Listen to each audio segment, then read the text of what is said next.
سامعین سے گزارش کی جاتی ہے کہ ہمارے دونوں چینلز کے پلیٹ فارم سے جتنی بھی آڈیو بکس کی ریکارڈنگ کمپلیٹ ہو چکی ہے اسے خود بھی سنیں اور زیادہ سے زیادہ شیئر کرنے کی کوشش کریں، اور ہمارے سوشل میڈیا پلیٹ فارم کے لنکس ڈسکرپشن میں دیے گئے ہیں، ہمیں سبسکرائب اور فالو ضرور کریں تاکہ آپ کو ضروری اپڈیٹس ملتے رہیں، اور ہماری ٹیم کی فنانشیل سپورٹ کے لیے پیٹریون کی لنک ضرور چیک کریں۔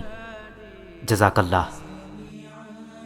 بسم اللہ الرحمن الرحیم۔ ابلیکا، صدیوں کے سکوت میں لپٹی ایک حسین داستان۔ مصنف اسلم راہی MA۔ ایپیسوڈ 67۔ جدعون کی موت کے بعد بنی اسرائیل پھر بال دیوتا اور اشتار دیوی کی پوجا پاٹ میں لگ گئے تھے، اور ان کے لیے انہوں نے معبد بنانے شروع کر دیے تھے۔ جدعون کے 70 بیٹوں میں ایک جس کا نام ابی ملک تھا، اور جو جدعون کی اس بیوی سے تھا جو سکم شہر کی رہنے والی تھی۔ یہ ابی ملک بڑا جابر اور خونخوار انسان تھا، اور اپنے باپ جدعون کی موت کے بعد 70 بھائیوں میں سے یہ بنی اسرائیل کا بادشاہ بننے اور حکمران بننے کی خواہش رکھتا تھا۔ بس اپنی اس خواہش کی تکمیل کے لیے اپنے باپ جدعون کی موت کے بعد یہ ابی ملک نے سکم شہر میں اپنے ماموؤں کو مخاطب کر کے کہا، میرے ننیال کے سب لوگوں سے کہو اور ان سے پوچھو کہ میرے باپ کے سب بیٹے جو تعداد میں 70 ہیں وہ سب مل کر تم پر حکومت کریں، یا یہ کہ میں اکیلا تم پر حکومت کروں؟ اگر سب مل کر حکومت کریں گے تو تباہی و فساد کا موجب بنیں گے، جبکہ میں تمہاری ہی ہڈی اور تمہارا ہی گوشت ہوں۔ پس دوسروں کے مقابلے میں میری مدد کیا کرو تاکہ میں تمہارے توسط سے بنی اسرائیل کا حکمران بن جاؤں۔ اس گفتگو کے بعد ابی ملک کے ماموں حرکت میں آئے، اور انہوں نے سکم کے لوگوں کو ابی ملک کی پیروی پر آمادہ کر لیا۔ اس کے علاوہ اہل سکم نے ابی ملک کے لیے کافی نقدی بھی جمع کی، اور اس نقدی کے بلبوتے پر ابی ملک نے اوباش اور آوارہ لوگوں کی ایک بہت بڑی جماعت اپنے گرد جمع کر لی۔ ایسے لوگوں کی جمعیت کو لے کر ابی ملک افرا شہر میں اپنے باپ جدعون کے گھر گیا، اور وہاں اس نے اپنے سارے بھائیوں کو قتل کر دیا، لیکن اس کا ایک بھائی جو سب سے چھوٹا تھا اور جس کا نام یوتام تھا، وہ ابی ملک کے ہاتھ نہ لگا، اور اپنی جان بچا کر وہ بھاگ نکلنے میں کامیاب ہو گیا تھا۔ ابی ملک جب یہ کام انجام دے چکا تو بنی اسرائیل نے اسے اپنا بادشاہ تسلیم کر لیا۔ ابی ملک کے بچ نکلنے والے بھائی یوتام کو جب خبر ہوئی کہ بنی اسرائیل نے اس کے قاتل بھائی ابی ملک کو اپنا بادشاہ بنا لیا ہے، تو ایک روز وہ کوہستان گرزیم پر چڑھا، اور پہاڑ کی چوٹی پر کھڑے ہو کر اور سکم شہر کے لوگوں کو مخاطب کرتے ہوئے اس نے کہا، اے سکم کے لوگوں، مجھے غور سے سنو۔ میں تمہارے مرحوم بادشاہ جدعون کا سب سے چھوٹا لڑکا یوتام ہوں۔ میں اس قاتل ابی ملک کا بھائی ہوں جسے تم نے اپنا بادشاہ بنا لیا ہے۔ اے لوگوں، میری طرف توجہ کرو، میری بات غور سے سنو۔ میں تمہیں لبنان کی ایک حکایت سناتا ہوں جو عنقریب تم پر پوری اترے گی۔ اے سکم کے لوگوں، سنو۔ لبنان کی سرزمین کے اندر قدیم زمانے میں درختوں نے آپس میں صلاح مشورہ کیا کہ انسانوں کی طرح ہم بھی اپنے میں سے کسی کو بادشاہ بنائیں گے۔ اس پر متفق ہونے کے بعد سارے درخت زیتون کے پاس آئے اور اس سے گزارش کی کہ تو ہمارا بادشاہ بن اور ہم پر سلطنت کر۔ اس التماس پر زیتون کے درخت نے جواب دیا، میں اپنی چکناہٹ کو چھوڑ کر جس کے وسیلے سے لوگ اپنے خدا کی تعظیم کرتے ہیں کیوں حکمرانی قبول کر لوں؟ زیتون کا یہ جواب سن کر درخت انجیر کے پاس گئے اور اس سے کہا، اے انجیر، تم آؤ اور ہم پر بادشاہت کرو۔ اس پر انجیر بولا، میں اپنی مٹھاس اور اپنے اچھے اچھے پھلوں کو چھوڑ کر ہرگز بادشاہت قبول نہیں کرتا، تم یہ سوال کسی اور سے کرو۔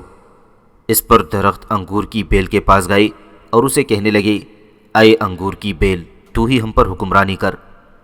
انگور کی بیل بولی، اے میرے عزیزوں، میرا رس انسانوں کو خوش کرتا ہے، سو میں اپنے رس کو چھوڑ کر کیوں تمہاری بادشاہت کو قبول کر لوں؟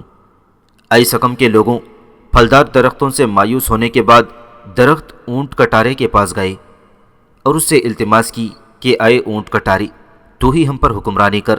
کہ یہ سن کر اونٹ کٹارا بڑا خوش ہوا اور پھر بولا، اگر تم سچ مچ مجھے اپنا بادشاہ بنانا چاہتے ہو تو پھر آؤ میرے سائے میں پناہ لے لو، اور اگر نہیں تو پھر سنو، اونٹ کٹارے سے آگ نکل کر لبنان کے در و دیوار کو کھا کر تباہ کر دے گی۔ سو اے سکم کے لوگوں، کیا تم سمجھتے ہو کہ ابی ملک کو اپنا بادشاہ بنا کر تم نے راستی اور ہدایت و صداقت برتی ہے؟ اور یہ کہ ایسا کر کے کیا تم لوگوں نے میرے باپ جدھون اور اس کے گھرانے سے اچھا سلوک کیا ہے؟ سنو لوگوں، میرا باپ جدھون تمہاری خاطر لڑا تھا، اپنی جان کو جوکھوں میں ڈال کر تمہیں مصریانیوں اور امالیقیوں کے مظالم سے نجات دلائی۔ اے لوگوں، کیا تم سمجھتے ہو کہ تم نے میرے باپ کے گھرانے سے اس کے احسانات کے مطابق سلوک کیا ہے؟ نہیں، ہرگز نہیں۔ تم لوگوں نے آج میرے باپ کے گھرانے سے بغاوت کی ہے، اور اس کے بیٹوں کو قتل کر کے تم نے سکم کی رہنے والی میرے باپ کی ایک لونڈی کے بیٹے ابی ملک کو اپنا بادشاہ بنا لیا تھا۔ تم نے ابی ملک کو اس لیے بادشاہ بنا لیا کہ اس کی ماں سکم کی رہنے والی تھی، اس وجہ سے ابی ملک کے ساتھ تمہارا ایک رشتہ اور تعلق ہے۔ سنو لوگوں، اگر تم یہ سمجھتے ہو کہ آج کے دن تم نے میرے باپ جدھون کے گھرانے کے ساتھ صداقت اور راستی برتی ہے، تو پھر تم ابی ملک کو اپنا بادشاہ بنا کر خوش رہو اور وہ تم لوگوں سے خوش رہے۔ اور اگر ایسا کرتے ہوئے تم لوگ صداقت و درست بازی سے ہٹے ہو، تو پھر اونٹ کٹارے کی طرح ابی ملک کی وجہ سے ایسی آگ ضرور آئے گی جو درختوں کی طرح تم لوگوں کو کھا جائے گی۔ یہ بات کہنے اور ایسی بددعا دینے کے بعد یوتام کوہستان گرزیم کی چوٹی سے اتر گیا اور بھاگتا ہوا ایک سمت چلا گیا اور اپنے بھائی ابی ملک کے خوف سے گمنام زندگی بسر کرنے لگا۔ یوتام کے یہ بات کہنے کے کچھ ہی دن بعد حبل بن عبد نام کا ایک شخص اپنے بھائیوں کے علاوہ ایک بہت بڑی جمعیت کے ساتھ سکم شہر میں وارد ہوا۔ اس نے لوگوں کے کھیتوں کو خوب برباد کیا، تاکستانوں کے پھل توڑے، انگوروں کا رس نکالا اور خوشی مٹانے لگے، اور ابی ملک کو برا بھلا کہنے کے علاوہ اس پر لعنتیں بھی بھیجنے لگے، اور یہ لوگ سر عام کہنے لگے کہ ابی ملک کون ہے جو ہم اس کی اطاعت کریں گے۔ اس کے علاوہ اس حبل بن عبد نے بڑی تیزی سے سکم کے لوگوں کو اپنا ہم خیال اور ابی ملک کے مخالف بنانا شروع کر دیا۔ ابی ملک کی طرف سے ایک شخص زبول سکم شہر کا حاکم طے تھا۔ اس زبول نے جب دیکھا کہ یہ سکم شہر کی اکثریت حبل بن عبد کے ساتھ ہو گئی ہے اور شہر کے اندر اس کی حیثیت صرف ایک بت کی سی ہو کر رہ گئی ہے، تو اس نے ایک قاصد کے ذریعے سب حالات ابی ملک کو بتائے کہ کس طرح حبل بن عبد نام کا ایک شخص سکم شہر میں داخل ہوا اور شہریوں کو اپنے ساتھ ملا کر شہر پر چھا گیا۔ ابی ملک کو جب زبول کے قاصد سے سکم شہر کے حالات کا علم ہوا تو وہ سکم کے شہریوں پر بڑا برہم اور سیخ پا ہوا کہ کیوں انہوں نے میری اطاعت سے منہ موڑ کر ایک اجنبی اور نوارد شخص کا ساتھ دینا شروع کر دیا ہے۔ اس غصے اور برا فروختگی کے تحت ابی ملک بذات خود ایک لشکر لے کر سکم شہر کی طرف روانہ ہوا تھا۔ دوسری طرف حبل بن عبد ان حالات سے بے خبر تھا۔ اسے یہ بھی علم نہ تھا کہ شہر کے حاکم زبول نے ایک قاصد ابی ملک کو بھجوا کر اس کی شکایت کی تھی، اور یہ کہ ابی ملک اپنے لشکر کے ساتھ تیزی سے سکم شہر کی طرف بڑھ رہا ہے۔ ایک روز جب حبل بن عبد شہر کے حاکم زبول کے ساتھ صبح ہی صبح سکم شہر کے دروازے پر کھڑا تھا، تو اس وقت ابی ملک کا لشکر شہر کے سامنے نمودار ہونا شروع ہو گیا۔ اس پر حبل بن عبد نے جو زبول کو مخاطب کر کے پوچھا، اے زبول، یہ کون لوگ ہیں جو کوہستان کی چوٹیوں سے اتر کر سکم شہر کی طرف بڑھ رہے ہیں؟ اس پر زبول نے چال چلی۔ وہ اس وقت تک حبل کو ابی ملک کے حملے سے آگاہ نہ کرنا چاہتا تھا جب تک کہ ابی ملک کا پورا لشکر نمودار ہو کر شہر کا گھیراؤ نہ کر لے۔ اس بنا پر اس نے حبل بن عبد کو مخاطب کر کے کہا، اے ابن عبد، تو نے آج میری موجودگی میں حد سے زیادہ شراب پی لی ہے، اسی بنا پر تجھے کوہستانوں کے سائے بھی ایسے لگ رہے ہیں جیسے انسان حرکت میں ہوں۔ اس پر حبل بن عبد نے اپنے سر کو جھٹکا دے کر اپنے آپ کو سنبھالا اور کہنے لگا، اے زبول، تو جھوٹ بکتا ہے، دیکھ میدان کے بیچوں بیچ سے لوگ اس طرف بڑھ رہے ہیں، اور اس کے علاوہ دائیں بائیں سے بھی تو دیکھ کس طرح مسلح لوگ سکم کی طرف آ رہے ہیں۔ زبول جان گیا کہ حبل کو حقیقت حال کی خبر ہو گئی ہے، لہذا اس نے حبل بن عبد پر طنز کرتے ہوئے کہا، اے حبل بن عبد، اب تیرا وہ منہ کدھر گیا جس سے تو کہا کرتا تھا کہ ابی ملک کون ہے کہ ہم اس کی اطاعت کریں؟ دیکھ، جس ابی ملک کی تو حقارت کیا کرتا تھا، وہی ابی ملک اپنے لشکر کے ساتھ تیری سرکوبی اور گوش مالی کے لیے آن پہنچا ہے۔ اب تیری موت تیرے سر پر کھیل رہی ہے، اور تو ابی ملک کی خونخواری اور اس کے انتقام سے بچ نہ سکے گا۔ حبل نے زبول کے منہ سے جب یہ گفتگو سنی تو اس نے فوراً اپنے دفاع کے لیے شہر میں داخل ہو کر شہر کے دروازے بند کر دیے اور ابی ملک کا مقابلہ کرنے کے لیے وہ سکم کے لشکر کو ترتیب دینے لگا۔ جب وہ اپنے لشکر کی تیاریاں مکمل کر چکا تو شہر سے باہر نکل کر اس نے ابی ملک کا مقابلہ کیا، لیکن ابی ملک کے لشکر کی تعداد بہت زیادہ تھی، جس کی بنا پر حبل بن عبد کو شکست ہوئی۔ ایک بار پھر حبل بن عبد سکم شہر میں محصور ہو گیا، جبکہ ابی ملک نے اپنے لشکر کے ساتھ شہر کا محاصرہ کر لیا۔ کچھ دن تک حبل بن عبد سکم شہر کے اندر محصور رہ کر حالات کا جائزہ لیتا رہا۔ اس دوران ابی ملک نے شہر کا محاصرہ تنگ سے تنگ کر دیا تھا اور اہل شہر کے لیے اس نے ہر طرح کی رسد و کمک بند کر کے رکھ دی تھی۔ حبل بن عبد نے جب یہ دیکھا کہ شہر کے معاملات اس کے ہاتھ سے نکلنا شروع ہو گئے ہیں تو وہ ایک رات اپنے بھائیوں اور قریبی ساتھیوں کے ساتھ نکل کر بھاگ گیا۔ دوسرے لوگوں نے بھی رات کے وقت حبل بن عبد کی دیکھا دیکھی رات کے وقت شہر سے بھاگنا شروع کر دیا۔ زبول نے اس کی اطلاع ابی ملک کو کر دی، پس حبل بن عبد تو اپنے بھائیوں اور ساتھیوں کے ساتھ بھاگ نکلنے میں کامیاب ہو گیا، لیکن جو دوسرے لوگ شہر سے نکلے ان میں سے اکثر کو ابی ملک نے تحت طائق کر دیا۔ پھر بھی حبل بن عبد کی طرح کچھ لوگ سکم شہر سے فرار ہونے میں کامیاب ہو گئے تھے، اور انہوں نے سکم شہر سے نکلنے کے بعد البریت کے مندر اور تبیز نام کے قلعے میں جا کر پناہ لینا شروع کر دی۔ آخرکار تنگ آ کر شہریوں نے سکم شہر ابی ملک کے حوالے کر دیا۔ ابی ملک شہر میں اپنے لشکر کے ساتھ داخل ہوا اور شہر کے اندر جس قدر لوگ تھے ان سب کو اس نے قتل کرا دیا۔ سکم شہر کو تباہ و برباد اور ویران کرنے کے بعد ابی ملک البریت کے مندر کی طرف بڑھا۔ راستے میں اس نے ایک درخت کی شاخ کاٹ کر اپنے کندھے پر رکھ لی اور اپنے سارے لشکریوں کو بھی اس نے ایسا ہی کرنے کا حکم دے دیا۔ بس سارے لشکریوں نے ابی ملک کا اتباع کیا اور درختوں سے ایک ایک شاخ کاٹ کر انہوں نے اپنے کندھے پر رکھ لی تھی۔ اسی طرح ابی ملک اپنے لشکر کے ساتھ آگے بڑھا اور وہ تمام خشک شاخیں جو اس کے لشکری اٹھائے ہوئے تھے ان کی مدد سے اس نے البریت کے مندر کو آگ لگا دی۔ اسی طرح اس مندر کے اندر جو مرد اور عورتیں پناہ لیے ہوئے تھی وہ سب جل کر راکھ ہو گئے۔ البریت کی تباہی کے بعد ابی ملک نے پھر پیش قدمی کی اور تیبس کے قلعے کا اس نے محاصرہ کر لیا۔ اس قلعے کے اندر ایک بہت بڑا اور مضبوط برج تھا، لہٰذا اگر مرد اور عورتیں بھاگ کر اس برج میں پناہ لینے پر مجبور ہو گئے تھے۔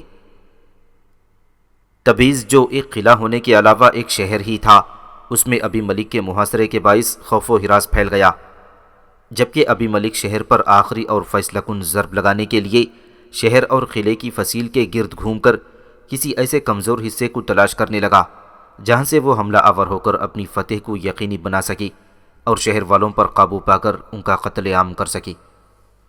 ابی ملک جب اپنے محافظوں اور اپنے سلاح داروں کے ساتھ اس قلعے کے سب سے مضبوط برج کے نیچے سے گزر رہا تھا جس کے اندر سکم سے بھاگ کر آنے والے مرد عورتوں نے پناہ دے رکھی تھی، تو ایسا ہوا کہ ایک عورت نے ہمت اور جرأت سے کام لیتے ہوئے چکی کا ایک پارٹ اٹھا کر ابی ملک پر دے مارا۔ چکی کا یہ پارٹ ابی ملک کے سر پر لگا اور اس کی کھوپڑی کو توڑ کر رکھ دیا۔ ابی ملک نے جب دیکھا کہ ایک عورت نے اس پر چکی کا پارٹ پھینکا ہے اور یہی پارٹ اس کی موت کا باعث بن رہا ہے، تو اس نے انتہائی کرب اور تکلیف دہ صورت میں اس نے اپنے ایک سلاح دار کو مخاطب کر کے کہا، اے نوجوان، تو اپنی تلوار کھینچ اور میری گردن کاٹ دے تاکہ میرے یوں مرنے کے بعد لوگ میرے حق میں یہ نہ کہتے پھریں کہ ابی ملک کو تو ایک معمولی عورت نے چکی کا پارٹ گرا کر ہلاک کر دیا۔ بس ابی ملک کے اس سلاح دار نے ابی ملک پر اپنی تلوار گرائی اور اس کی گردن کاٹ کر رکھ دی۔ اس طرح ابی ملک کو اس کی شرارتوں کا صلہ مل گیا۔ اس نے اپنے بھائیوں کو قتل کیا تھا، وہ اس کی سزا کو پہنچا اور اس کے بچ نکلنے والے بھائی یوتام نے کوہستان گرزیم پر کھڑے ہو کر سکم شہر کے لوگوں کو جو لبنان کی درخت کی حکایت سنائی تھی وہ سکم شہر والوں پر بھی پوری ہو کر رہی۔ ابی ملک کی موت کے بعد اسرائیلیوں کے ایک قاضی توبہ بن فرا نے بنی اسرائیل کے معاملات کو سنبھالا، لیکن لوگوں نے اس کی نیکی کی باتوں کی طرف کوئی دھیان نہ دیا اور بت پرستی کی طرف مائل ہوتے چلے گئے۔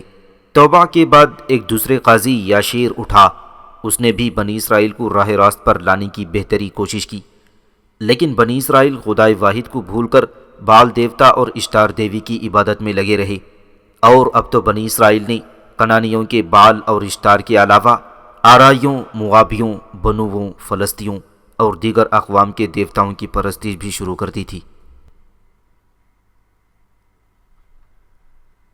دوپہر کے وقت یوناف سرائے کے کمرے میں بستر پر لیٹ کر چھت کو گھورتے ہوئے سوچوں میں غرق تھا کہ ایک دم وہ چونکا اور پکارنے لگا، ابلیکا، ابلیکا تم کہاں ہو؟ ابلیکا نے فوراً اس کی گردن پر لمس دیا اور پوچھا، کیا بات ہے میرے حبیب؟ اس پر یوناف نے کہا، اے ابلیکا، میں نے اس خونخوار اور مافوق الفطرت چیتے کو تلاش کرنے کا ایک بہترین طریقہ سوچ لیا ہے۔ ابلیکا نے بےتاب سی آواز میں پوچھا، وہ کیا ہے یوناف؟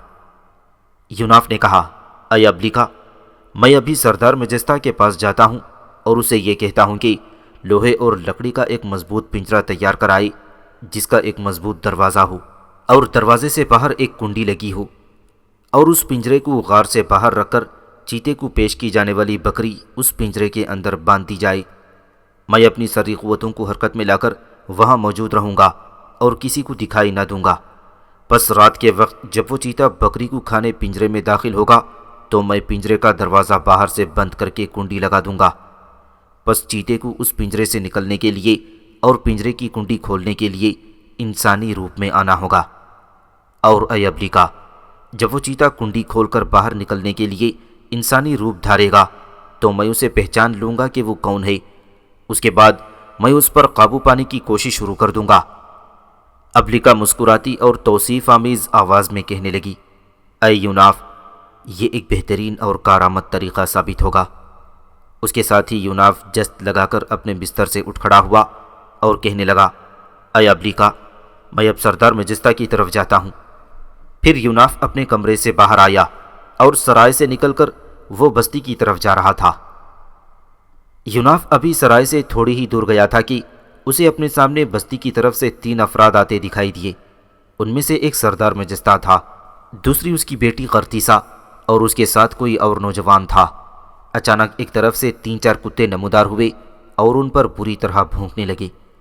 یوناف نے دیکھا وہ کتے سردار مجستہ کو نظر انداز کرتے ہوئے قرطیسہ اور اس کے ساتھی نوجوان پر ایسے انداز میں بھونک رہے تھے جیسے وہ اس نوجوان اور قرطیسہ سے اپنی جان کا خطرہ محسوس کر رہے ہوں۔ یہ حالات دیکھتے ہوئے یوناف نے فوراً پکارا، ابلیکا تم کہاں ہو؟ ابلیکا نے فوراً یوناف کی گردن پر اپنا حریری لمس دیا اور پوچھا، کیا بات ہے میرے حبیب؟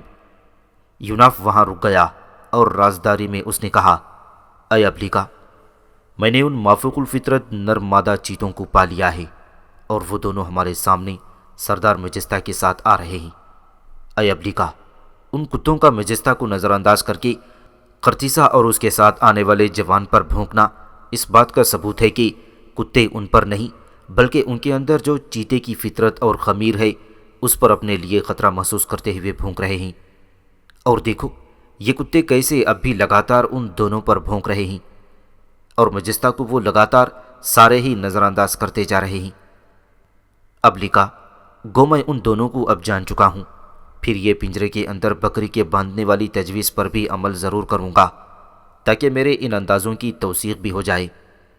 ابلیکا نے اس پر خوشی اور اطمینان کا اظہار کرتے ہوئے کہا، اے یوناف، تمہارے سارے ہی اندازے درست ہیں، اب یہ دونوں ہی ہماری گرفت سے بچ نہ سکیں گے، لیکن ہمیں قرطیسہ سے متعلق بھی غور کرنا ہوگا، کیونکہ میں سمجھتی ہوں کہ وہ تم سے محبت کرتی ہے، تبھی تو اس نے ایک بار تمہاری خاطر مادہ چیتے کی صورت پر نر چیتے پر حملہ کر دیا تھا۔ میں سمجھتی ہوں یہ دونوں بہن بھائی ہیں اور سردار مجستہ کی اولاد نہیں ہیں، اور اب ہمیں یہ دیکھنا ہوگا کہ یہ دونوں آخر کیوں اور کیسے سردار مجستہ کے ہاں رہ رہے ہیں۔ اے یوناف، میرے خیال میں یہی وہ نوجوان ہے جس کا مجستہ نے روفاش کے نام سے تم سے متعارف کیا تھا اور کہا تھا کہ اس کا ایک بیٹا ہے جس کا نام روفاش ہے اور جو شکار کا بڑا شوقین ہے، وہ بھی ان چیتوں پر قابو پانے کا بڑا خواہش مند ہے۔ اے یوناف، اب ہم نے یہ جاننا ہے کہ یہ دونوں بہن بھائی سردار مجستہ کا بیٹا اور بیٹی کیسے بن گئے، اور میرا یہ بھی خیال ہے کہ ان دونوں بہن بھائی میں اتفاق و تعاون بھی نہ ہوگا کیونکہ ان دونوں کی فطرت میں بڑا فرق ہے۔ اے یوناف، نر چیتا جو روفاش ہے وہ خونخواری اور خون ریزی اور آدم خوری کا شوقین اور رسیا ہے، جبکہ مادہ چیتا جو قرطیسہ ہے وہ محبت، چاہت اور سکون کی خواہش مند ہے۔ پس ان دونوں کے ساتھ ہمیں دو مختلف جذبوں کو سامنے رکھ کر سلوک کرنا ہوگا۔ یوناف نے ابلیکا کی اس گفتگو کا کوئی جواب نہ دیا، اس لیے کہ وہ تینوں چلتے ہوئے یوناف کے قریب آ گئے تھے۔ یوناف نے بولنے میں پہل کرتے ہوئے کہا، اے سردار مجستہ، میں تو آپ ہی کی طرف آ رہا تھا، اچھا ہوا آپ خود ہی ادھر آ گئے۔ مجھے آپ سے ایک ضروری کام ہے، آئیے اب سرائے ہی میں چلتے ہیں۔ یوناف کے خاموش ہونے پر سردار مجستہ نے اپنے ساتھ آنے والے نوجوان کی طرف اشارہ کر کے کہا، اے یوناف، اسے ملو، یہ میرا بیٹا روفاش ہے، یہ آج ہی شکار سے لوٹا ہے، اور جب میں نے اس سے تمہارا ذکر کیا تو یہ فوراً تم سے ملنے کا خواہش مند ہوا، لہٰذا میں اسے اپنے ساتھ لے آیا ہوں۔ اس مافوق الفطرت چیتے پر قابو پانے کے لیے یہ تمہاری بہت مدد کر سکتا ہے۔ یوناف نے ایک بار غور سے روفاش کی طرف دیکھا، پھر اس سے مصافحہ کرنے کے لیے اس نے اپنا ہاتھ اس کی طرف بڑھایا، اور پھر جو ہی روفاش کا ہاتھ یوناف نے اپنے ہاتھوں میں لیا تو اسے یوں لگا جیسے اس نے کسی انتہائی خونخوار درندے کا پنجہ اپنے ہاتھ میں لے لیا ہو۔ ساتھ ہی ساتھ اپنی ساری قوتوں کو حرکت میں لاتے ہوئے یوناف نے اس سے درندوں جیسی بو بھی محسوس کی تھی۔ پھر روفاش کا ہاتھ چھوڑتے ہوئے یوناف نے کہا، اے سردار مجستہ، مجھے تمہارے اس بیٹے روفاش سے مل کر بے حد خوشی اور اطمینان ہوا ہے۔ جب سے آپ نے میرا اس سے غائبانہ تعارف کروایا تھا، میں اسی سے متعلق سوچتا رہا ہوں کہ سردار مجستہ کا بیٹا کیسا شکاری ہوگا۔ اب روفاش سے مل کر میں سمجھتا ہوں میرا ایک طرح سے بوجھ کم ہو گیا ہے۔ یوناف کی اس گفتگو پر مجستہ، روفاش اور قرطیسہ تینوں مسکرا کر رہ گئے تھے۔ پھر وہ چاروں سرائے کی طرف جا رہے تھے۔ سرائے کے پاس جا کر ایک بار پھر سرائے کے کتے روفاش اور قرطیسہ پر بری طرح بھونکنے لگے۔ اس پر روفاش نے اپنے کندھے سے لٹکتی کمان اور پشت پر بندھا تیروں کا ترکش درست کرتے ہوئے کہا، میں ان کتوں کو اکثر مارتا رہتا ہوں، اس لیے مجھے دیکھتے ہی بھونکنے لگ جاتے ہیں۔ پھر روفاش نے بیزاری محسوس کرتے ہوئے مجستہ سے کہا، اے میرے باپ، میں اب اپنے شکار پر جاتا ہوں۔ یوناف کے پاس پھر کسی روز بیٹھوں گا اور ذرا کھل کر اس سے بات ہوگی۔ اس کے ساتھ ہی روفاش نے یوناف سے مصافحہ کیا اور وہاں سے چلا گیا۔ روفاش کے جانے کے بعد یوناف مجستہ کے قریب آیا اور رازداری میں اسے مخاطب کر کے اس نے کہا، اے سردار مجستہ، آج ہی لوہے اور لکڑی کا ایک پنجرہ بنواؤ، اس پنجرے کا ایک دروازہ ہو اور دروازے کو باہر سے بند کرنے کے لیے ایک کنڈی بھی لگی ہو۔ اے سردار مجستہ، اس پنجرے کو چیتے کی غار کے سامنے رکھواؤ اور اس پنجرے کے اندر چیتے کے لیے ایک بکری باندھ دو۔ پھر دیکھو میں کیسے چیتے کی نہ صرف نشاندہی کرتا ہوں بلکہ اس پر قابو بھی پاتا ہوں۔ اس پر مجستہ نے کہا، اے یوناف، میں سرائے کے مالک مریشس سے بات کرتا ہوں، وہ اپنی سرائے میں کام کرنے والے صناعوں سے کام لے کر آج ہی اس پنجرے کا اہتمام کر دیں گے، اور شام تک پنجرے کو چیتے کی غار سے باہر رکھوا کر اس میں ایک بکری باندھ دی جائے گی۔ یوناف کے جواب دینے سے قبل ہی مجستہ کی بیٹی قرطیسہ نے مجستہ کو مخاطب کیا اور بولی، اے میرے باپ، آپ مریشس سے پنجرے سے متعلق بات کریں، اتنی دیر تک میں یوناف کو اس کے کمرے میں لے جا کر ایک اہم موضوع پر اس سے گفتگو کرتی ہوں۔ مجستہ جب سرائے کے مالک مریشس کے کمرے کی طرف چلا گیا تو حسین قرطیسہ نے بڑی جرأت مندی کا مظاہرہ کرتے ہوئے یوناف کا ہاتھ تھام لیا، پھر وہ یوناف کو اس کے کمرے کی طرف لے جا رہی تھی۔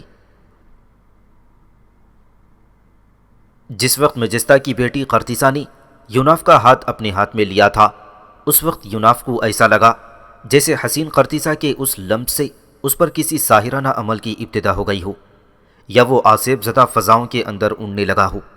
حسین قرطیسہ کے اس لمس میں طلب کی حدت، وفا کی آنچ، دھڑکتے دل کی وارفتگی اور کانپتے ہاتھوں کی لرزش تھی۔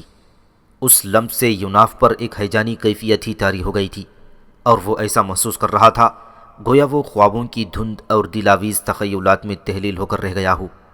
اسی بنا پر حسین قرطیسہ نے جب جرأت مندی کا مظاہرہ کرتے ہوئے یوناف کا ہاتھ اپنے ہاتھ میں لیا تو یوناف نے اس پر کوئی اعتراض نہ کیا اور وہ چپ چاپ اس کے ساتھ ہو لیا تھا۔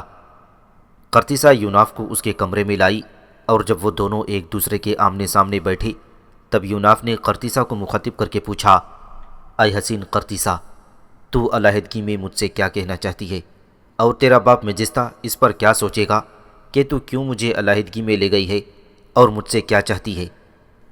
اس پر قرطیسہ نے بڑی بے باکی اور دلیری کا مظاہرہ کرتے ہوئے کہا، اے یوناف، میرا باپ یا دیکھنے والے دوسرے لوگ ہی کہہ سکتے ہیں کہ میں آپ سے محبت کرتی ہوں یا آپ کو پسند کرتی ہوں، اسی بنا پر علیحدگی میں لے جا کر کچھ کہنا چاہتی ہوں، اور میں آپ سے یہ کہوں کہ میں ان باتوں سے ڈرتی نہیں ہوں۔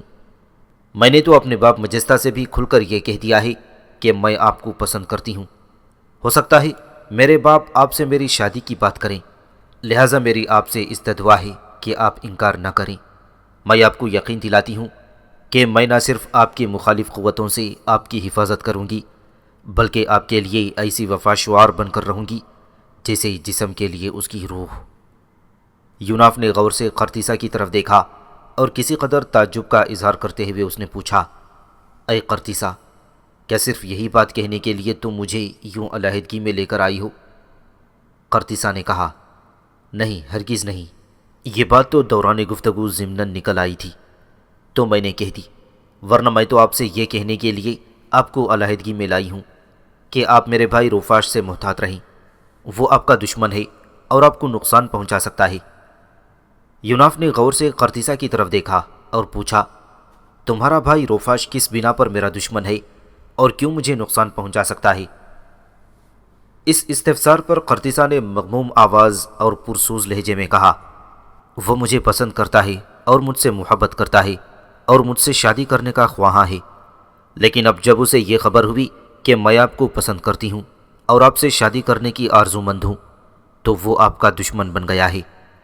وہ آپ کو نقصان پہنچا کر ہر صورت میں مجھ سے شادی کرنا چاہتا ہے، جبکہ میں اسے سخت نفرت کرتی ہوں، اسے ناپسند کرتی ہوں، اس لیے کہ میرا اس کا خمیر اور میری اس کی فطرت ہی آپس میں نہیں ملتی۔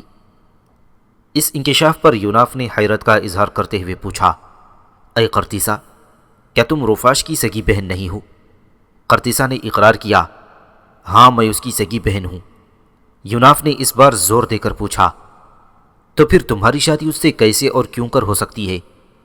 قرطیسہ نے منہ بسورتے ہوئے کہا، ان سرزمینوں کے اندر رواج اور قاعدہ ہے کہ سگے بہن بھائیوں کی بھی آپس میں شادی ہو سکتی ہے، اور یہاں کے لوگ ایسا کرتے ہیں، اسی بنا پر روفاش بھی مجھ سے شادی کا خواہش مند ہے۔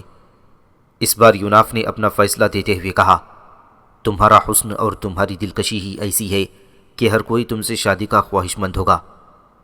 یوناف کی اس گفتگو پر قرطیسہ نے چونک کر یوناف کی طرف دیکھا، پھر اس نے رس اور مٹھاس سے بھرپور اپنی آواز اور چاہت و محبت سے لبریز انداز میں پوچھا، کیا ایسی خواہش کرنے والوں میں آپ بھی شامل ہیں؟ یوناف نے اس بار کھل کر اقرار کیا، ہاں، میں بھی تم سے شادی کرنے کی خواہش رکھتا ہوں۔ خوشی کی لا انتہائی اور جذبات کے وفور میں قرطیسہ نے آگے بڑھ کر یوناف کے دونوں ہاتھ اپنے ہاتھوں میں لے لیے اور اس نے کہا، اے یوناف، آپ نے یہ اقرار کر کے میرے سارے ہی وہم اور میرے سارے ہی تفکرات دور کر دیے ہیں۔ اب میں صرف روفاش ہی نہیں بلکہ اس جیسے اور کئی قوتوں کا مقابلہ اور سامنا کر سکتی ہوں۔ اب مجھے اپنی اور آپ کی جان کا اگر کسی کی طرف سے خطرہ ہے تو وہ صرف عزازیل اور اس کے ساتھی ہیں، جو روفاش کے ساتھ مل کر مجھے اور آپ دونوں کو نقصان پہنچانے کی ہمت اور قدرت رکھتے ہیں۔ پھر دیکھیں، جب تک میری جان میں جان ہے، میں عزازیل اور اس کے ساتھیوں سے بھی اپنی اور آپ کی حفاظت کرنے کی کوشش ضرور کروں گی، لیکن اس میں مجھے بہت کم کامیابی کی امید دکھائی دیتی ہے۔ بہرحال حالات کچھ بھی ہوں، اپنی موت تک میں آپ کا ساتھ دوں گی۔ حسین قرطیسہ کی اس ساری گفتگو کے جواب میں یوناف کچھ کہنے ہی والا تھا کہ قرطیسہ پھر بول پڑی، اے یوناف، یہ جو آپ نے میرے بابا کو لکڑی اور لوہے کا پنجرا بنانے کے لیے کہا ہے، اور اس پنجرے میں جو آپ اس آدم خور چیتے کے لیے بکری باندھیں گے تو اس کا آپ کو کیا فائدہ ہوگا؟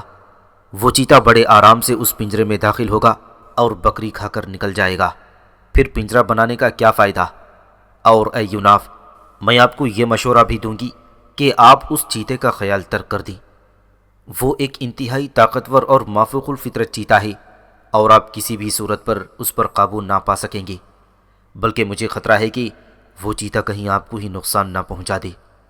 میں آپ کو یہ بھی مشورہ دوں گی کہ جب میری اور آپ کی شادی ہو جائے گی تو ہم کہیں اور دور اور گمنام سرزمینوں کی طرف نکل جائیں گے، جہاں ہم دونوں خطرات سے دور پرسکون زندگی بسر کریں گے۔ اپنی بات کہتے کہتے قرطیسہ رک گئی۔ اچانک وہ بے حد مغموم اور اداس ہو گئی تھی۔ پھر اس نے انتہائی مایوسی میں کہا، پھر ایسا کرنے کا کیا فائدہ؟ آپ کو لے کر میں جہاں کہیں بھی جاؤں گی یہ روفاش اور اس کے علاوہ عزازیل اور اس کے ساتھی مجھ سے انتقام لینے کے لیے وہاں پہنچ جائیں گے۔ آہ میری زندگی کس کرب اور عذاب میں مبتلا کر دی گئی ہے۔ اے یوناف، میں آپ کے ساتھ شادی نہیں کر سکتی۔ میں اپنے ساتھ آپ کو بھی عزازیل اور روفاش کے انتقام کا نشانہ نہیں بنانا چاہتی۔ اے یوناف، تم یہاں سے چلے جاؤ اور مجھے یہاں روفاش اور عزازیل کے عذاب میں مبتلا رہنے کے لیے تنہا چھوڑ دو۔ اس موقع پر قرطیسہ انتہائی اداس اور افسردہ ہو گئی تھی۔ اس کا چہرہ اتر گیا تھا اور آنکھوں کے اندر ویرانیاں رقص کرنے لگی تھیں۔ یوناف چند ثانیوں تک قرطیسہ کی اس حالت کو غور سے دیکھتا رہا۔ پھر یوناف نے بھرپور چاہت کے انداز میں قرطیسہ کا ایک ہاتھ اپنے ہاتھ میں لے لیا اور ہمدردیوں میں ڈوبی ہوئی آواز میں اسے مخاطب کر کے کہنے لگا، اے قرطیسہ، تو آخر عزازیل کے ساتھیوں اور روفاش سے اس قدر خوفزدہ کیوں ہے؟ بخدا میں جب بھی اپنے رب کا نام لے کر عزازیل کے سامنے آؤں تو اسے ذلت و پستی کا نشانہ بنا کر رکھ دوں۔ اے قرطیسہ، میں جب بھی اپنے رب کا نام لے کر کھانسوں تو عزازیل کے پاس میرے سامنے سے بھاگنے کی سوا کوئی چارہ نہ رہے۔ عزازیل سے تو میری دشمنی قدیم اور پرانی ہے، اور میں جب چاہوں اسے مار بھگاؤں۔ اور رہے عزازیل کے ساتھی اور یہ تمہارا بھائی روفاش، تو اے قرطیسہ، یہ سب تو میرے بائیں ہاتھ کی مار ہیں۔ میں جب ان کے اندر داخل ہوں تو یہ ایسا محسوس کریں گے جیسے بکریوں کے اندر بھیڑیا اور چوہوں کے اندر بلی گھس آئی ہو۔ اے قرطیسہ، میری معیت میں اور میرا ساتھ ہوتے ہوتے تمہیں ایسے لوگوں سے خوفزدہ ہونے کی کیا ضرورت ہے؟ تھوڑی دیر قبل تک جہاں حسین قرطیسہ کی حالت نگاہوں میں بکھری صدیوں کی منتشر داستانوں، جہنم کی مجبور تنہائیوں میں سلگتی آہوں اور دیمک لگی روح جیسی ہو رہی تھی، وہاں اب اس کی حالت کرنوں کی ہجوم اور جمال کی لو جیسی ہو کر رہ گئی تھی۔ پھر اس نے اپنی تبسم بکھیرتی آواز میں پوچھا، آپ عزازیل اور اس کے ساتھیوں کو کیسے جانتے ہیں؟ اس کے علاوہ آپ نے اس چیتے کو پکڑنے کے لیے جو لکڑی اور لوہے کا پنجرا بنانے کو کہا ہے، اس سے آپ کیسے کام میں لیں گے؟ پہلے آپ میرے ان دو سوالوں کا جواب دیں، پھر میں کچھ اور آپ سے پوچھوں گی۔ یوناف نے بھی ہلکی ہلکی مسکراہٹ میں قرطیسہ کے اس استفسار کا جواب دیتے ہوئے کہا، اے قرطیسہ، جہاں تک پنجرے کا تعلق ہے تو اسے اس چیتے کے غار کے سامنے رکھ کر اس میں ایک بکری باندھی جائے گی، اور جب چیتا اس بکری کو کھانے کے لیے اس پنجرے میں داخل ہوگا تو میں اس پنجرے کا دروازہ بند کر کے باہر سے کنڈی لگا دوں گا۔ اب وہ چیتا مافوق الفطرت ہے تو پہلے وہ اپنی حیت کو چیتے سے انسان میں تبدیل کرے گا تاکہ وہ پنجرے کے دروازے کی کنڈی کھول سکے، اور جب وہ ایسا کرے گا تو پھر میں دیکھ لوں گا کہ وہ کون ہے، اور اس کے بعد اس سے نمٹنا میرے لیے آسان ہو جائے گا۔ یوناف کے اس انکشاف پر قرطیسہ نے ایک زوردار قہقہہ لگایا اور کہنے لگی، اے یوناف، آپ بھی کیسی بچوں جیسی باتیں کرتے ہیں؟ اگر آپ پنجرے کا دروازہ بند کرنے کے لیے وہاں کھڑے ہوں گے تو وہ چیتا پنجرے میں بکری کے لیے داخل ہونے کے بجائے آپ کو اپنا نشانہ نہ بنائے گا اور آپ پر حملہ آور ہوگا، اس لیے کہ وہ چیتا جانور کی نسبت انسانی گوشت زیادہ پسند کرتا ہے۔ اب بتائیں، کیا وہ پنجرا آپ کے اس مقصد کے لیے سودمند ثابت ہو سکتا ہے؟ یوناف نے شوق لہجے میں کہا، ہاں، سودمند ثابت ہو سکتا ہے۔ قرطیسہ نے بھی محبت بھری چہکتی ہوئی آواز میں کہا، وہ کیسے؟ ذرا بتائیں تو، تاکہ میں بھی اس کی افادیت جان سکوں۔ یوناف فوراً اپنی جگہ پر کھڑا ہو گیا اور غور سے اس نے قرطیسہ کی طرف دیکھتے ہوئے پوچھا، بتاؤں؟ قرطیسہ نے زور دے کر کہا، ہاں بتائیں نا۔ اس کے ساتھ ہی یوناف اپنی سری قوتوں کو حرکت میں لایا اور قرطیسہ کی نگاہوں سے وہ غائب ہو گیا۔ یوناف کے اس طرح اچانک غائب ہو جانے پر قرطیسہ حیرت و پریشانی سے ادھر ادھر دیکھ رہی تھی۔ اچانک یوناف پھر قرطیسہ کے سامنے نمودار ہوا اور اس کے سامنے بیٹھتے ہوئے پوچھا، میں اپنی انہی قوتوں کو استعمال کرتے ہوئے اس پنجرے کے پاس کھڑا رہوں گا، کسی کو دکھائی بھی نہ دوں گا، اور جب وہ چیتا اس پنجرے میں داخل ہوا تو میں اس پنجرے کا دروازہ باہر سے بند کر دوں گا۔ اب بتاؤ، وہ پنجرا سودمند ثابت ہو سکتا ہے یا نہیں؟ قرطیسہ نے اس بار گہری مسکراہٹ میں کہا، ہاں، اب تو وہ پنجرا ضرور کارگر ثابت ہو سکتا ہے۔ یوناف نے اس بار قرطیسہ پر ایک نیا انکشاف کرتے ہوئے کہا، ویسے اب میں اس پنجرے کی کوئی چندان ضرورت بھی محسوس نہیں کرتا، اس لیے کہ اب میں ویسے ہی جان چکا ہوں کہ وہ مافوق الفطرت چیتا کون ہے، کہاں رہتا ہے اور اس پر کیسے قابو پایا جا سکتا ہے؟ یوناف کے اس انکشاف پر قرطیسہ بوکھلا سی گئی تھی اور اس نے پوچھا، آپ نے کیسے جان لیا کہ وہ مافوق الفطرت چیتا کون ہے اور کہاں رہتا ہے؟ یوناف نے اس بار فیصلہ کن انداز میں کہا، وہ مافوق الفطرت چیتا جس نے ان بستیوں کے اندر تباہی اور بربادی پھیلا رکھی ہے، وہ تمہارا بھائی رفاش ہے۔ اس لیے کہ سرائے سے نکل کر جب میں بستی کی طرف جا رہا تھا اور تم لوگ مجھے راستے میں مل گئے تھے تو میں نے دیکھا کچھ کتے تم دونوں بہن بھائیوں پر اس انداز میں بھونک رہے تھے جیسے تم دونوں سے انہیں جان کا خطرہ ہو، جبکہ سردار مجستہ کو وہ نظر انداز کر رہے تھے۔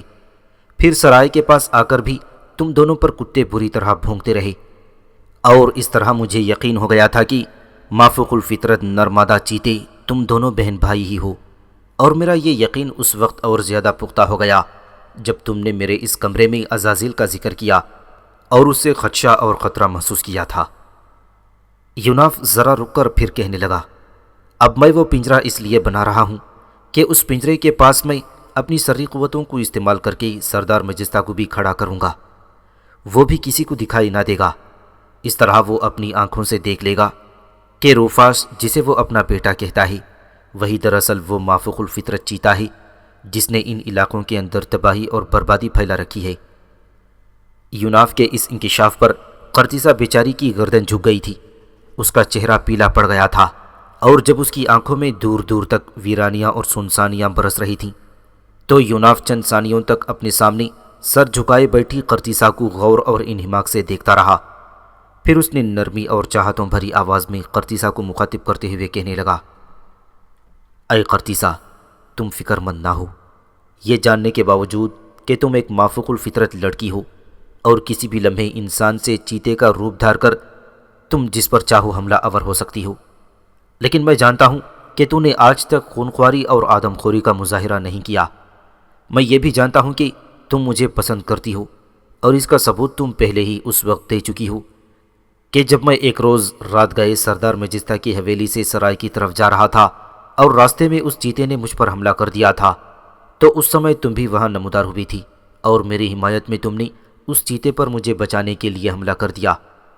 اس طرح اے قرطیسہ، تم نے پہلے ہی یہ بات ثابت کر رکھی ہے کہ تم اپنے بھائی روفاش کی نسبت مجھے پسند کرتی ہو، لہٰذا میں تجھے کسی اذیت، کسی عذاب یا کسی تکلیف اور دکھ میں نہ پڑنے دوں گا۔ میں ہر اس قوت سے تیری حفاظت کروں گا جس نے تجھے نقصان پہنچانے کی کوشش کی۔ یوناف کے ان الفاظ پر قرطیسہ نے چونک کر اس کی طرف دیکھا۔ اس موقع پر وہ کچھ کہنے والی تھی کہ یوناف نے پھر اسے مخاطب کرتے ہوئے کہا، قرطیسہ، یہ بات اپنے ذہن میں رکھو کہ میں صرف تمہارے بھائی روفاش سے ہی نہیں، عزازیل اور اس کے ساتھیوں سے بھی تمہاری حفاظت کروں گا۔ میں جانتا ہوں کہ تمہاری فطرت میں نیکی اور خیر ہے، اور یہ بھی سن رکھو کہ تم مجھ سے شادی کرو یا نہ کرو، میں برائی کی قوتوں سے تمہارا دفاع ضرور کروں گا، اس لیے کہ یہ میرا فرض بنتا ہے، اور اپنے اسی فرض کو ادا کرنے کے لیے میں اب تک جی رہا ہوں اور زندہ ہوں۔ یوناف کی ان باتوں کے جواب میں قرطیسہ نے چونک کر کہا، آپ نے یہ کیوں کہا کہ میں آپ سے شادی کروں یا نہ کروں؟ آپ کی یہ مافوق الفطرت اور سری قوت دیکھنے کے بعد میں نے زندگی بھر آپ کا ساتھ دینے کا مصمم ارادہ کر لیا ہے۔ یوناف، میں آپ کو اس دن سے ہی پسند کرنے لگی تھی جس روز آپ اس بستی میں داخل ہوئے تھے اور آپ نے اس لکڑہارے روحا کی ہاں قیام کیا تھا، اور اس روز چیتے نے آپ پر حملہ کیا تھا تو آپ نے اس چیتے کو اٹھا کر باہر پھینک دیا تھا۔ اس روز ہی مجھے شک ہو گیا تھا کہ آپ کوئی عام انسان نہیں ہیں، اور مجھے یہ بھی امید لگ گئی تھی کہ شاید آپ ہی وہ ہستی ہوں جس کے ساتھ رہ کر میں بھائی روفاش کے علاوہ عزازیل اور اس کے ساتھیوں کے فتنے سے پناہ حاصل کر سکوں گی۔ یہ جو میں نے تھوڑی دیر پہلے آپ سے یہ گزارش کی تھی کہ آپ میرے ساتھ شادی نہ کریں، تو یہ میں نے اس بنا پر کی تھی کہ میں نہیں چاہتی تھی کہ میرے ساتھ آپ بھی عزازیل کے عذاب میں مبتلا ہو سکیں، لیکن اب میں یہ جاننے کے بعد کہ آپ سری قوتوں کے مالک ہیں اور اپنے ساتھ ہی ساتھ میری بھی حفاظت کر سکتے ہیں، تو میں ٹوٹ کر زندگی بھر آپ کا ساتھ دوں گی۔ یوناف، میں ضرور ایک مافوق الفطرت لڑکی ہوں، میں جب چاہوں انسان سے چیتے میں تبدیل ہو سکتی ہوں اور خونخواری کا باعث بھی بن سکتی ہوں، لیکن میں نے آج تک ایسا نہیں کیا۔ سردار مجستہ کی حویلی میں میں نے ایک انتہائی پاکیزہ، صاف ستھری اور خون خرابے سے پاک زندگی بسر کی ہے، اور میں آپ سے عہد کرتی ہوں کہ آپ کی ساتھی اور آپ کی رفیقہ حیات کی حیثیت سے اپنی باقی زندگی بھی اسی طرح بسر کروں گی۔ ہاں، آپ سے شادی کرنے کے بعد مجھے ایک دکھ اور غم ضرور ہوگا۔ اس پر یوناف نے چونک کر پوچھا، اے قرطیسہ، میرے ساتھ شادی کرنے کے بعد تمہیں کیا دکھ اور غم ہوگا؟ اس پر قرطیسہ نے کہا، اے یوناف، میرے خمیر میں انسانی فطرت کے بجائے جنات اور شیطان کی فطرت زیادہ ہے، اس لیے میں نہیں جانتی کہ میں کتنے برس اور کتنی صدیاں زندہ رہوں گی۔ بہرحال میں تم پر یہ انکشاف کروں کہ میری زندگی بہت طویل اور لمبی ہوگی، اور میری حالت ایسی ہی رہے گی جیسی کہ میں اب ہوں، یعنی میں ایک طویل اور ایک لمبے عرصے تک جوان اور توانا رہوں گی۔ آپ کے ساتھ شادی کرنے کے بعد مجھے سب سے بڑا دکھ اور غم یہ ہوگا کہ ایک انسان کی حیثیت سے آپ اتنا لمبا عرصہ میرا ساتھ نہ دے سکیں گے، اور انسانوں ہی کی طرح ایک محدود زندگی بسر کرنے کے بعد آپ مجھ سے جدا ہو جائیں گے، اور میرے لیے آپ کی یہ جدائی میری زندگی کا سب سے بڑا غم اور دکھ ہوگا۔ اس پر یوناف نے مسکراتے ہوئے کہا، اے قرطیسہ، تمہارا اندازہ درست نہیں ہے، میری زندگی عام انسانوں جیسی مختصر اور تھوڑی نہیں ہے۔ یوناف کے اس انکشاف پر قرطیسہ نے چونک کر پوچھا، وہ کیسے؟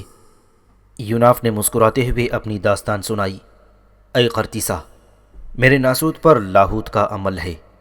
میں حضرت آدم کے بیٹے شیث کی نسل سے ہوں، اور میں آدم کے وقت سے اب تک زندہ ہوں۔ یہ جو تمہارا عزازیل ہے، اس سے میری دشمنی بھی اسی وقت سے چلی آ رہی ہے، اور میں اسے کئی بار ان گنت موقعوں پر مار اور بھگا بھی چکا ہوں۔ اے قرطیسہ، تم میری مختصر اور تھوڑی سی زندگی پر غم اور فکر نہ کرو۔ میں سمجھتا ہوں شاید میری یہ زندگی تمہاری زندگی سے بھی زیادہ طویل اور لمبی ہوگی، لہٰذا میں خوش ہوں کہ تمہارے ساتھ مل کر، یعنی ہم دونوں کو مل کر نیکی اور خیر پھیلانے کا کام کریں گے۔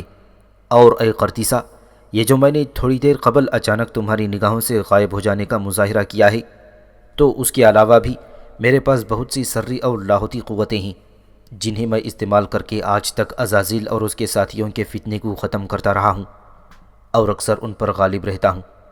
اور اے قرطیسہ، اس کے علاوہ میرے قبضے میں ایک روح بھی ہے جس کا نام ابلیکا ہے۔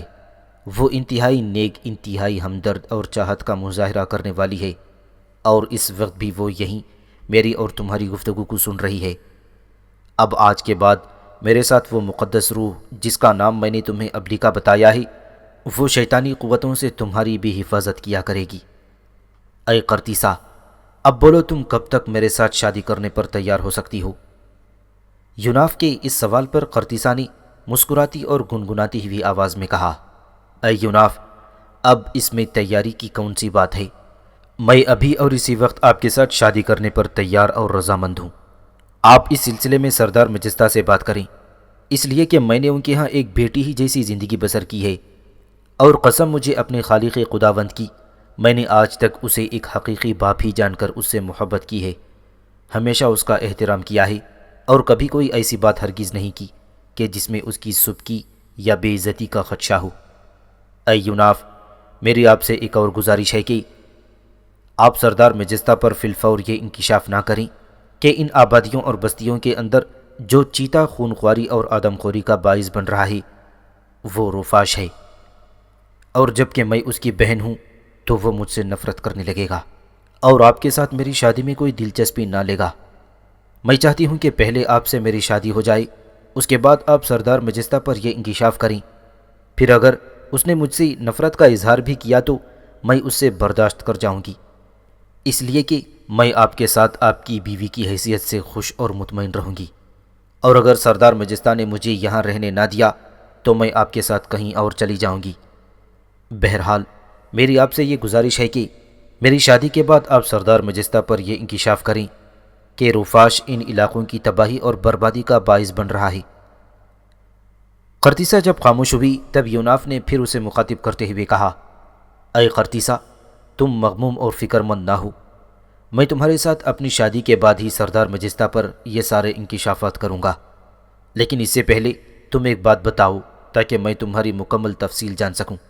اس پر حسین قرطیسہ نے مٹھاس اور چاہت سے کہا، آپ پوچھئے کیا پوچھنا چاہتے ہیں؟ یوناف نے کہا، اے قرطیسہ، پہلے مجھے تم یہ بتاؤ کہ تم اور تمہارا بھائی روفاش کیسے سردار مجستہ کا بیٹا اور بیٹی بن گئے، اور کس طرح اس نے تمہیں اپنی اولاد کی حیثیت سے قبول کر لیا؟ اس سوال پر قرطیسہ بے حد اداس اور مغموم ہو کر رہ گئی تھی۔ تھوڑی دیر تک وہ سر جھکائے کچھ سوچتی رہی۔ اس دوران یوناف نے اسے مخاطب کرتے ہوئے کہا، اے قرطیسہ، کیا تم میرے اس سوال کا برا مان گئی ہو؟ اگر ایسا ہے تو میں اپنے الفاظ واپس لیتا ہوں۔ اس پر قرطیسہ نے اپنا جھکا ہوا سر اوپر اٹھایا۔ چند لمحوں تک وہ غور سے یوناف کی طرف دیکھتی رہی۔ اس لمحے اس کی آنکھوں کے اندر ان گنت خدشات، بے شمار تفکرات امڑ رہے تھے۔ پھر قرطیسہ نے بھاری اور اداس آواز میں کہا، اے یوناف، یہ آپ نے ایک ایسا سوال پوچھ لیا ہے جس کے جواب پر یہاں کی بستیوں کے اندر نفرت اور کدورت کا ایک طوفان اٹھ کھڑا ہو سکتا ہے۔ لیکن چونکہ میں آپ کو اپنی زندگی کا ساتھی چن چکی ہوں، لہٰذا میں اپنی زندگی کا کوئی پہلو آپ سے راز میں نہ رکھوں گی۔ میں اس انکشاف سے یوں پردہ اٹھاتی ہوں کہ سردار مجستہ کا بھی ایک ہی بیٹا اور ایک ہی بیٹی تھی۔ اس کے بیٹے کا نام روخافاش اور بیٹی کا نام قرطیسہ تھا۔ اے یوناف، میری اور میرے بھائی روفاش کی پیدائش انسانی اور شیطانی فطرتوں کے اختلاط سے رونما ہوئی ہے۔ بس ہمارے اندر جہاں انسانی فطرت ہے، وہاں ہمارے اندر شیطانی جبلت بھی ہے۔ ہم دونوں بہن بھائی جب اور جس وقت بھی چاہیں اپنی شکل و صورت، اپنی حیت تبدیل کر سکتے ہیں۔ دونوں فطرتوں کا ملاپ اس عزازیل نے کیا تھا۔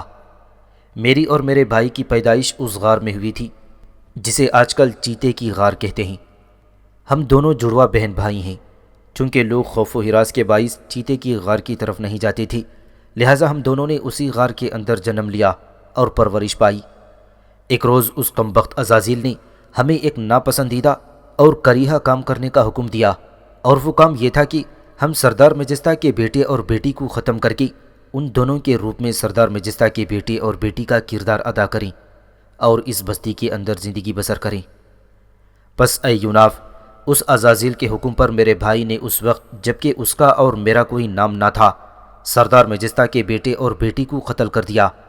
پھر ہم دونوں بہن بھائی نے ایک بہت بڑا جرم کیا، وہ یہ کہ میرے بھائی نے سردار مجستہ کے بیٹے روفا فاش کی اور میں نے اس کی بیٹی قرطیسہ کا روپ دھار لیا، اور یوں ہم دونوں سردار مجستہ کی حویلی کے اندر اس کی بیٹی اور بیٹے کی حیثیت سے زندگی بسر کرنے لگے۔ اے یوناف، اگر یہ معاملہ یہاں تک رہتا تب بھی کم از کم یہ میرے لیے قابل برداشت تھا کہ ہم دو شریف بہن بھائیوں کی طرح سردار مجستہ کے ہاں زندگی بسر کرتے رہیں۔ لیکن برا ہو اس عزازیل کا کہ اس نے ایسا نہ ہونے دیا۔ آہستہ آہستہ اس عزازیل نے ہم دونوں بہن بھائی کو بدی اور گناہ کی ترغیب دی اور ان بستیوں کے اندر خون خواری اور آدم خوری کا حکم دیا۔ اے یوناف، میرے بھائی کی فطرت نہ جانے کیسی ہے کہ فوراً وہ اس پر آمادہ ہو گیا، اور عزازیل کے حکم پر اس نے خون خواری کے ساتھ ساتھ اپنے آپ کو بدکاری اور بے حیائی میں بھی ملوث کر لیا۔ عزازیل نے مجھے بھی ایسا ہی کرنے کا حکم دیا، لیکن میری فطرت شاید میری ماں پر زیادہ گئی ہے، لہٰذا میں ان کاموں پر مائل نہ ہو سکی اور اپنے دامن کو سارے گناہوں اور ان ساری بدیوں سے بچا کر رکھا۔ اور اے یوناف، پہلے میرا بھائی بھی برا انسان نہ تھا، وہ بہت اچھا رحم دل، نرم رو اور محبت کرنے والا بھائی تھا۔ پھر جب سے اس نے عزازیل کے بتائے ہوئے راستے پر کام کرنا شروع کیا تو وہ ہر برا فعل اور ہر گناہ اس کے ذہن میں جگہ پا گیا۔ اب میرے اور میرے بھائی کے درمیان سخت کدورت اور نفرت ہے، اس لیے کہ میرا بھائی مجھے بھی اپنے ساتھ گناہ اور بدی میں ملوث کرنا چاہتا ہے، جبکہ میں نے آج تک اپنے کو اس سے بچا کر رکھا، اور آئندہ کے لیے بھی میں پر امید ہوں، اس لیے کہ آپ کے ساتھ شادی کے بعد میں پہلے ہی کی طرح اپنے بھائی اور عزازیل سے بچتے ہوئے آپ کی بیوی کی حیثیت سے ایک پرامن اور پاکیزہ زندگی بسر کر سکوں گی۔ تو یوناف، یہ ہے وہ راز اور یہ ہے وہ جواب جس سے متعلق آپ نے سوال کیا تھا۔ میں پھر آپ سے گزارش کروں گی کہ آپ کم از کم شادی سے پہلے ان باتوں کا ذکر سردار مجستہ سے نہ کریں، اس لیے کہ جب اسے یہ خبر ہوگی کہ اصل بیٹے اور بیٹی کو ہم نے قتل کر کے ان کا روپ دھار لیا تھا تو وہ مجھ سے نفرت کرنے لگے گا، جبکہ میں اسے ایک باپ کی حیثیت سے اسے قبول کر چکی ہوں اور ایک بیٹی کی طرح اسے چاہتی ہوں اور پسند کرتی ہوں۔ لہٰذا آپ سے شادی کرنے کے بعد اگر وہ مجھ سے نفرت کرتا ہے تو پھر مجھے کم از کم آپ کی صورت میں زندگی بسر کرنے کا ایک سہارا تو مل جائے گا۔ یوناف، میں خود بھی انگنت شیطانی اور ابلیس کی قوتوں کی مالک ہوں، لیکن میں نے کبھی ان کو استعمال نہیں کیا، اس لیے کہ میری فطرت اس طرف مائل نہیں ہے۔ میں نے اپنی زندگی میں بہت کم ہی چیتے کا روپ دھارا ہے، اور ایسا میں نے آخری بار اس وقت کیا تھا جب سردار میجستہ کے گھر سے سرائی کی طرف آتے ہوئے راستے میں جب روفاش نے آپ پر حملہ کیا تھا۔ بس آپ سے محبت کرنے کی بنا پر میں نے بھی چیتے کا روپ دھارا اور روفاش پر حملہ آور ہو گئی۔ میں ہر صورت میں اس سے آپ کو محفوظ رکھنا چاہتی ہوں، لیکن اب یہ جان کر کہ آپ خود بھی غیر معمولی قوتوں کے مالک ہیں تو مجھے آپ کی سلامتی اور آپ کی حفاظت کی طرف سے ایک طرح کی تسلی اور اطمینان ہو گیا ہے۔ یہاں تک کہنے کے بعد قرطیسہ خاموش ہو گئی۔ قرطیسہ کی اس گفتگو کے جواب میں یوناف کچھ کہنے ہی والا تھا کہ سردار میجستہ کمرے میں داخل ہوا، لہٰذا یوناف کچھ کہتے کہتے خاموش ہو گیا۔ ہاتھ کے اشارے سے میجستہ کو اپنے قریب بیٹھنے کا اشارہ کیا۔ میجستہ وہاں یوناف کے قریب بیٹھتے ہوئے بولا، اے یوناف، آپ کی تجویز کے مطابق میں نے سرائے کے مالک مریشس کو سب کچھ سمجھا دیا ہے۔ وہ آج شام تک لکڑی اور لوہے کا پنجرا بنا کر اور آپ کی تجویز کے مطابق اس کا دروازہ اور زنجیر لگا کر اس پنجرے کو چیتے کے غار کے باہر رکھ کر اس میں ایک بکری باندھ دے گا۔ اس کے بعد اس چیتے کو قابو کرنے کا کام آپ کے ذمے ہے۔ اس کے بعد آپ نے کیا کرنا ہے وہ آپ ہی جانتے ہیں۔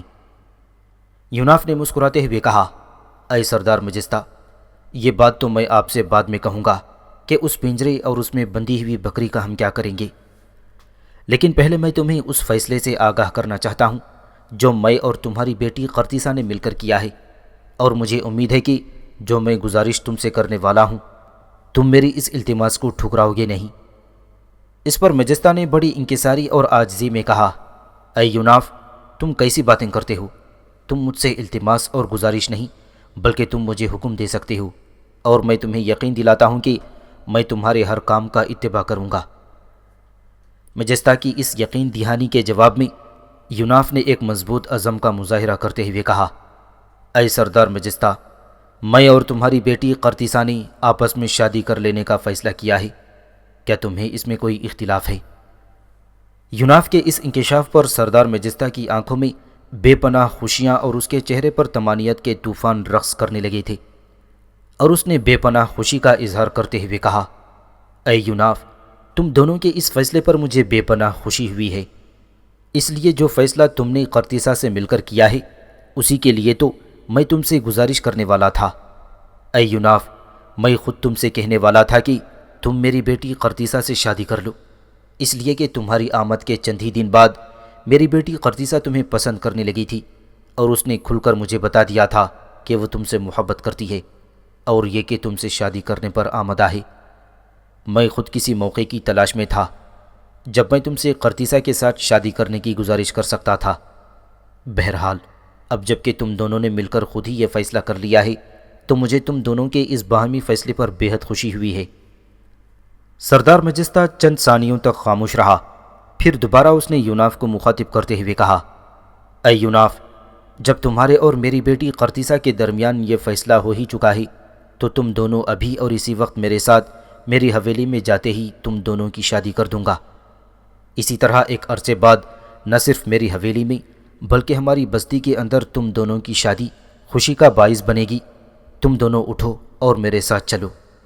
سردار میجستہ کے اس اعلان پر یوناف اور قرطیسہ نے کوئی اعتراض کھڑا نہ کیا بلکہ دونوں اٹھ کر میجستہ کے ساتھ ہو لیے۔ باہر آ کر میجستہ نے سرائے کے مالک مریشس کو بھی اپنے ساتھ لیا، پھر وہ بستی میں داخل ہوئے۔ اپنی حویلی میں آتے ہی سردار میجستہ نے بستی کے سارے سرکردہ لوگوں کو جمع کیا اور ان کی موجودگی میں اس نے یوناف اور قرطیسہ کی شادی کر دی، اور ان دونوں کی شادی پر کلوا نام کی اس بستی میں بے پناہ خوشیوں اور مسرتوں کا اظہار کیا جانے لگا تھا۔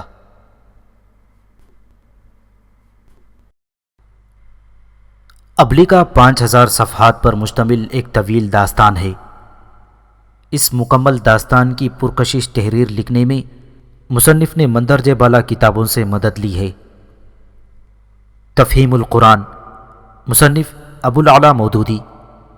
معارف القرآن، مصنف مولانا مفتی محمد شفیع۔ اسلامی انسائکلوپیڈیا، مصنف سید قاسم محمود۔ قصص القرآن، مصنف مولانا محمد حفظ الرحمان۔ تفسیر ابن کثیر، مصنف علامہ ابن کثیر۔ تاریخ ابن خلدون، مصنف علامہ عبد الرحمن ابن خلدون۔ طبقات ابن سعد، مصنف علامہ محمد بن سعد۔ سیرت النبی صلی اللہ علیہ وسلم، مصنف ابن ہشام۔ شاخ زریں، مصنف جیمز جارج فریزر۔ تاریخ ایران، مصنف پروفیسر مقبول بیگ۔ طبقات ناصری، مصنف منہاج سراج۔ دنیا کا قدیم ترین ادب، مصنف ابن حنیف۔ مذاہب عالم کا تقابلی مطالعہ، مصنف چودھری غلام رسول۔ تاریخ انڈونیشیا، مصنف شاہد حسین رزاقی۔ تاریخ بلاد و فلسطین و شام، مصنف جی لی اسٹرینج۔ تاریخ بیت المقدس، مصنف ممتاز لیاقت۔ تاریخ مکہ مکرمہ، مصنف محمد عبد المعبود۔ تاریخ شام، مصنف ڈاکٹر فلپ کے۔ تاریخ لبنان، مصنف ڈاکٹر فلپ کے۔ تاریخ مدینہ منورہ، مصنف محمد عبد المعبود۔ تاریخ قسطنطنیہ، مصنف ہیرولڈ لیمب۔ توریت اور انجیل، the Roman empire, author Stuart Jones. History of Rome, author Arthur Gilman. Carthage, author Alfred J Church. Vedic India, author T Fisher. Chaldea, author Zenaide A Ragozin. Assyria, author Zenaide A Ragozin. Parthia, author George Rawlinson. Byzantine empire, author C W C Oman. Media, author Zenaide A Ragozin. Greece, author T Fisher. Classic myth and legend, Roman empire, author Edward Gibbon. History of the world, author H A Davis. The ancient world, author Joseph Ward. Ancient India, author Jawahar Lal Nehru. Monarchs, rulers, dynasties and kingdoms of the world. Mahabharata, a history of Chinese civilization, author Jacques Gernet. Greatness that was Babylon, author H W F Saggs. 100 great kings and queens, author John Canning. ان ساری مندرجہ ذیل کتب سے تیار کردہ ایک تاریخ اور ایک مکمل ناول ابلیغا، جو اسلم راہی ایم اے کا شاہکار ناول ہے، جس میں حضرت آدم علیہ السلام سے لے کر حضور نبی کریم صلی اللہ علیہ وسلم تک دنیا کی تاریخ پیش کر دی گئی ہے۔ اس ناول کے بغیر آپ کی لائبریری نامکمل ہے، جس میں حضرت آدم علیہ نبینا علیہ السلام سے لے کر حضور نبی کریم صلی اللہ علیہ وسلم تک دنیا کی تاریخ پیش کی گئی ہے۔